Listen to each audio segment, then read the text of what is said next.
Well, Neil, I suppose the old cliche about getting back on the horse as soon as possible is pretty apt this week, isn't it? Yeah, absolutely. I think when you have a performance and a result like we had Saturday, sometimes the best thing that can happen is having a game on a Tuesday. You haven't got all week to dwell on it, and you've got to move on. But that only counts if you go and put in a better performance on the Tuesday. Mm.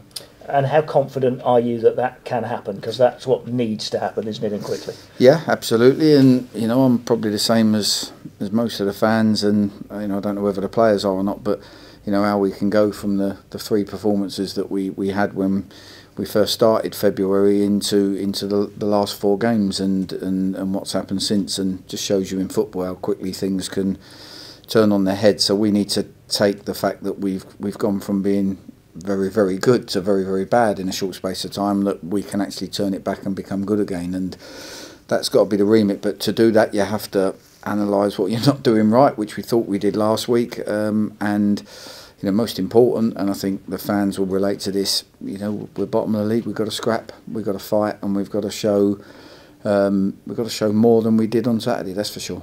It's the first time really on Saturday, wasn't it, that you'd come out afterwards and were really angry with the performance, and was it that lack of fight that was it as much as anything else?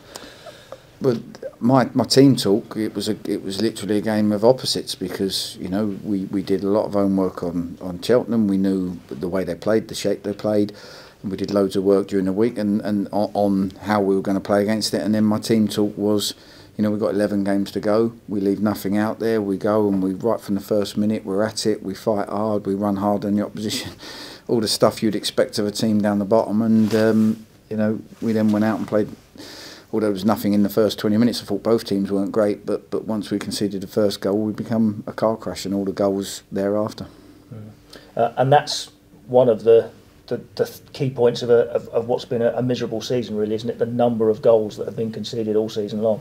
Of course, it was the problem before. We've tried everything to rectify it, and I have to hold my hands up and haven't done well enough to rectify it. We've had some clean sheets of late, but we've had a couple of wallopings as well, and like you say, we've got 10 games and we have to do better.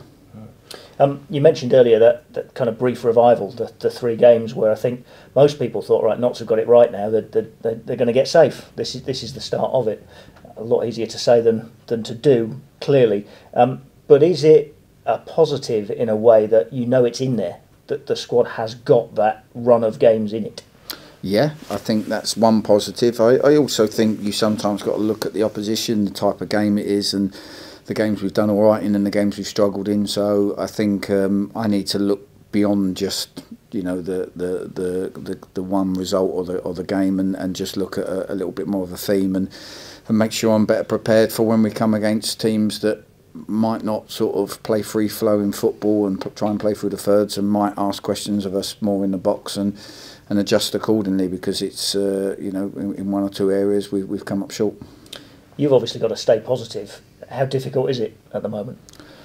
I'm like any other person. When you're in your own time and your own space, it's a lonely job, and Saturday night and Sunday was as horrible for me as it probably is for the die-hard fans. It hurts, you feel sick, you rack your brains, you can't stop thinking about it, what you can do to turn it around. And that's the thing with me, is it's in my hands. People are looking to me to say, what we're going to do, Gaffer, to turn this around, and they look to you for the leadership. And so you have to quickly snap out of feeling hurt and the pain that you feel, and come up with what you're going to do and the plan and how you're going to try and turn this on its head. And that's what I'll try and do.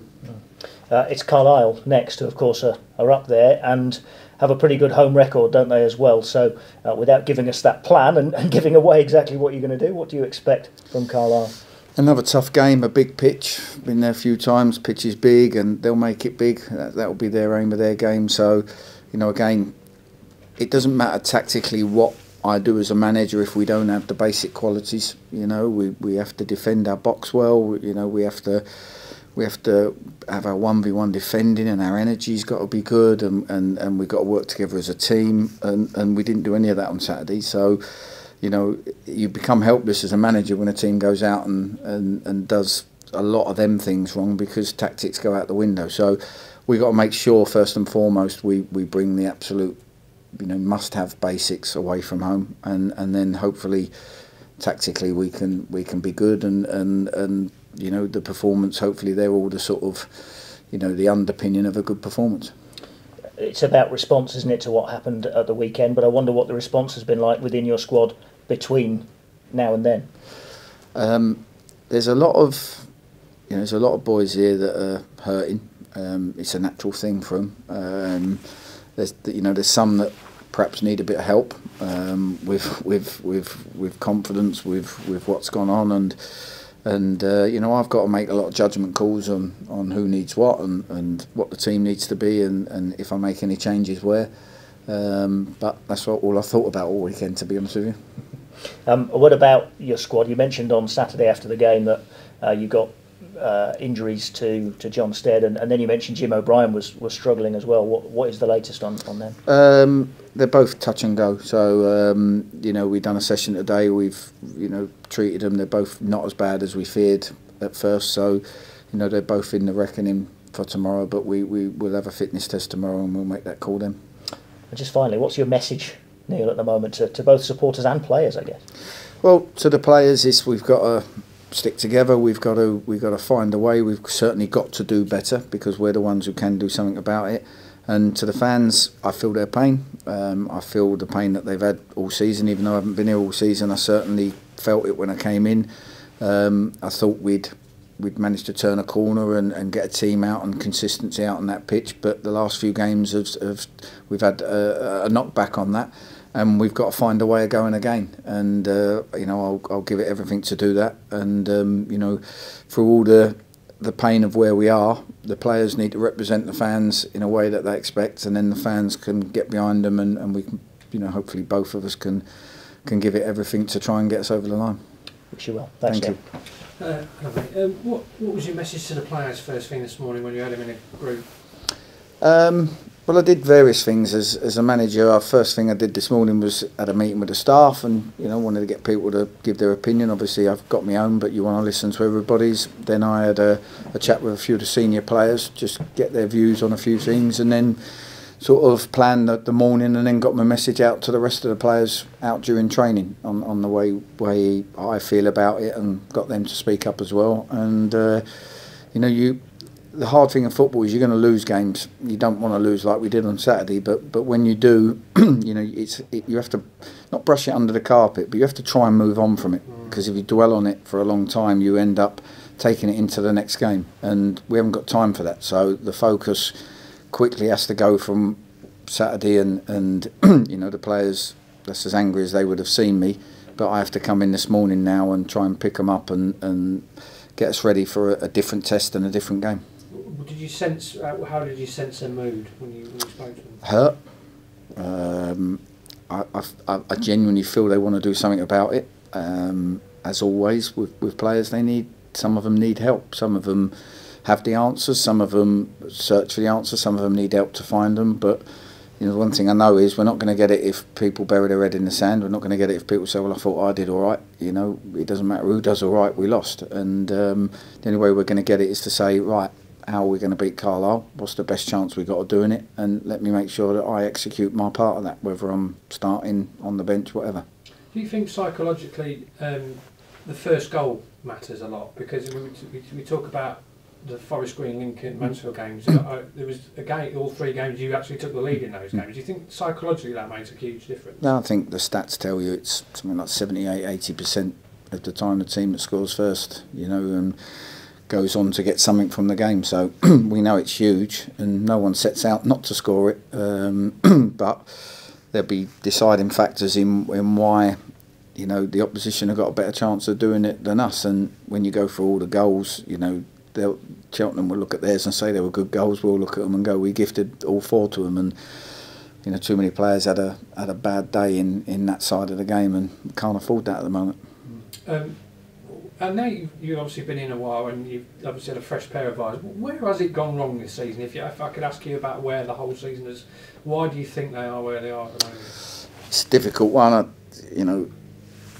Through my experience, recruitment's vitally important. If I look back at my time at Wimbledon at the start of this season, probably the one thing we tried to go younger and hungrier in our recruitment, and you know, when it was good when we started the season, we looked really good, and when the results started to turn, we lacked character, and it quickly spiralled into a difficult time. And that's probably the biggest thing that I noticed here. There probably wasn't enough natural winners here. You know, whether it's every day in training or whatnot. You know, there's probably good players, but when things aren't going well, it doesn't matter how good you are. Sometimes you need different qualities to get through them times, and I think that's set the tone. And it's a big club, and the expectation was totally the other way, which was a promotion challenge, and to find yourself there is kind of like this. You know, no one can believe it. It's unbelievable, and you know, I think that pressure's just mounted and mounted, and before you know it, it's spiralled into a, you know, what's turned out to be a bit of a disaster. What would you say to the fans that maybe have given up after Saturday? I think I read a few comments. That's it. We're finished. What would you say to them now? Well, I'm sure that we was finished after the Yeovil game as well. Certainly, 2 or 3 people said to me if we got beat by Yeovil, we were down. Then all of a sudden, 3 games later, people were saying, "Oh, we could get in the playoffs if we carry on like this." And that's the highs and lows of football. All I know is we've got 30 points to play for, and whilst it's very unlikely we'll get all 30, there's still enough points there that we can do what we need to do for this club. It's happened before. It can happen. It won't happen if we play like Saturday. It won't happen if we play like the week before at Port Vale. You know, it'll only happen if we master the problems that some teams cause us, and if we play with the intensity we played in them 3 games when it was all fresh, we got a chance. But you know, it's not just like that where you can turn it and get back to that. You have to try your best to get it back, and you have to try and get the old cliche of getting back to basics and trying to get them right, because we had none of them on Saturday. And like I say, the fans are entitled to see their team scrap and fight for every point, and that's what hurt me the most. You know, I think the team have scrapped and fought for every point. They might not have played with great quality at times, but they have tried. But Saturday they didn't scrap and fight, and they did a lot of things wrong, and that's what hurts, and I hope it doesn't happen again. I saw you when you went over to the fans. You were mouthing something. I'm not an expert lip reader, so I wanted to know what you were saying. The fans were rightly so. They were booing. They were not happy. They were venting their frustrations, and I was nodding and mounting and sort of mouthing up to them. I know, like, you know, I agree. I think I actually said them words. I know, I agree, and it was my way up. Listen, I'm brave enough to go out there and stand in front of them knowing what's going to come my way, and that's what I was saying. I know, I agree, and I was as angry as them. I still clapped them for their support. You know, I'm not trying to win any popularity contest by clapping them. I'm trying to. The only way I'm going to win popularity contests is to win games of football and get us out of this mess, and you know, I haven't done well enough at that either. Cheers, mate. Thank you. Hi Neil. Sorry if we haven't got over a couple of bits you've already mentioned, but following the game against Cheltenham, I watched the post-match interview back, and you were, of course, visibly angry. How did the players react to that? Were they quite shocked to see you like that? I don't think so. They got told, a few got dug out. Something I haven't really done before with this group.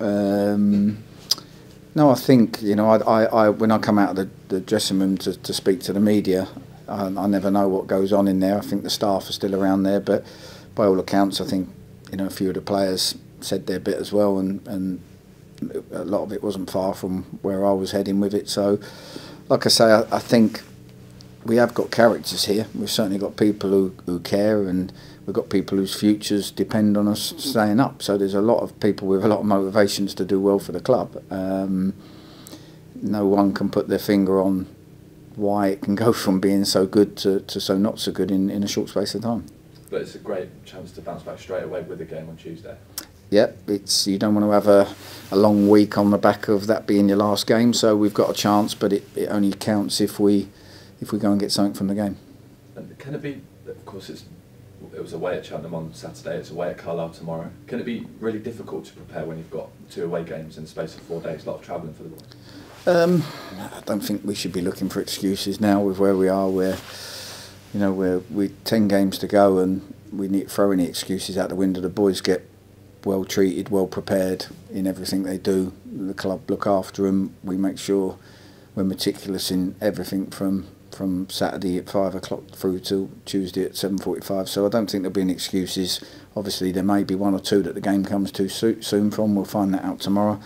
But whatever team we put out here have got a, you know, we can't have any excuses of confidence being low, or, you know, that's a lack of character. We need to go out there and give it everything and create our own confidence within the game, because we do so many things right. On the back of the Cheltenham game, have you prepared any differently for this one? No, do your homework on the opposition, know what sort of game you're going to face, try and prepare the team for that, try and give them all the best way of with and without the ball, how we're going to hurt them, how we've got to make sure that we're not getting hurt ourselves and all that kind of stuff. None of that changes. I have to do my homework, relate to the players, we all have to work on it, and that's what's happened. And whichever team we put out tomorrow, they need to know their jobs and they need to know what they're doing. But like I say, and I've said this to the players, it's all very well me doing all of that, and I just said about tactics. If your players go out and the intensity and the 1v1 defending and stuff like that's wishy-washy, it doesn't matter what I do as manager. You know, that's from within the players. That has to be the absolute given, particularly with where we are. Is that the most frustrating thing as a manager, when that happens, all that preparation's gone into it, to then not see that kind of fight there? Well, of course it is, and the most frustrating thing is it doesn't, the team doesn't embed your values. So, you know, we're down there, I feel that way, I want to fight for my life for this, and I can't actually go on the pitch and do it. I'm not sure my body would cope with trying to do it at the moment, but I'd love to go out there and physically fight for my life, but I can't, so I try and send the team out to do it. So if they don't, it reflects on me, and like I say, that's when the fans, rightly so, show their frustration. You know, we're going to lose games maybe, but let's fight. Let's whatever we do it fighting for our lives, and we didn't do that on Saturday. I'm looking forward to the game tomorrow. What kind of game are you expecting at Carlisle? Slightly different, probably from Saturday. You know, there'll be a different shape, and the way they play football, they play great football, and they make the pitch big, and it's a big pitch. So, you know, we've got to get a lot of things right. You know, it's not a case of just turning up, running around and like headless chicken and scrapping and turning it into a proper League Two game. We've got to get a lot of things right, tactically, physically, mentally. You know, to win games is really, really hard, particularly when you're Notts County and you've only won 6 all season. Without meaning for this to sound like an obvious question, but just how crucial is a result up at Carlisle now? Yeah, listen, it doesn't matter whether it's up at Carlisle or home at Morecambe now. We've got 10 games left, and every game that we don't get anything from is another game that it's slipping further and further away. And, you know, like I say, we need a certain amount of wins, and we're getting less and less games to get them. So, you know, if we don't get the result at Carlisle, that makes the Morecambe game harder, both with the anxiety with the crowd and you know, the fact that it becomes even more must-win and so on and so forth. You just put more pressure on yourself. So, you know, the message has to be, let's not waste the game. We wasted one on Saturday. Can't afford to waste any more. On a personal level, would you say this is one of the toughest tests in your career you've faced, either as a player or a manager? Yeah, absolutely. You know, the pressure at the top, getting promotion's great. You enjoy that side of things. You know, when I came in at Wimbledon the first year, we were in a similar situation, and we kept them up, and that was probably the best thing I've ever done in football, biggest achievement. But if I was to do it at Notts, it will probably rival or top that, because, you know, there's so many things here that have made the job a hell of a lot harder that you can't know until you get in the job. But we are where we are. We can't make excuses. We've got to get on with it.